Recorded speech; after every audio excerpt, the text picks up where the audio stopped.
we've got something I thought was really interesting. We've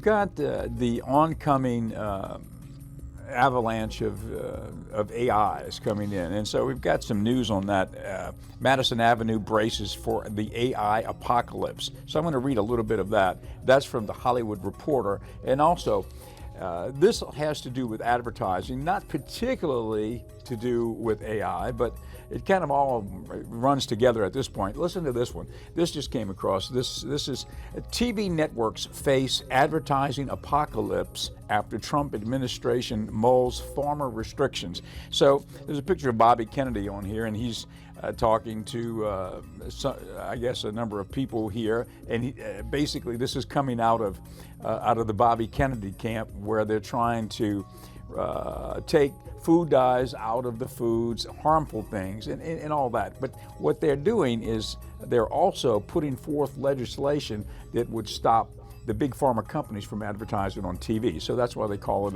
an advertising apocalypse for the television network. So independent senators Bernie Sanders and Angus King introduced legislation that would ban pharmaceutical companies from promoting prescription drugs directly to consumers through television, radio, print, digital platforms, and social media. And of course, that's something that Mr. Kennedy is putting forward too. And while running for president, Mr. Kennedy said he would issue an executive order removing pharmaceutical ads from television, citing over-medication and industry influence on news coverage. Think about that for a second. Industry influence on news coverage.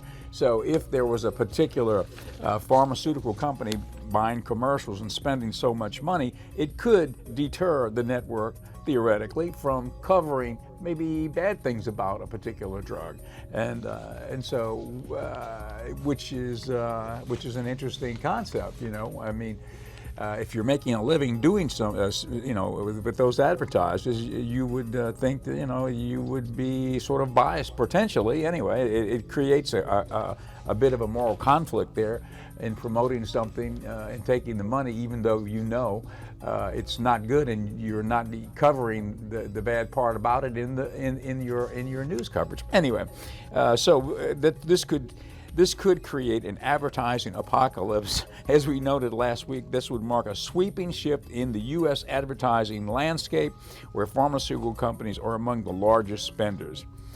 Prescription drug brands accounted for roughly 13% of all ad spending on linear television in 2025, totaling $2.18 billion so far this year, 2025, according to iSpot data. In 2024, the industry spent $3.4 billion on traditional TV ads between January and August alone. Okay, so that's pretty big news, because that could change the landscape for advertising on television, on network television. And then this is this somewhat related story. This is Madison Avenue braces for the AI apocalypse as media buyers and advertising elites anxiously convene at the Cannes Lions convention. All anyone can talk about is how much time the business has left. In the advertising industry, staring down is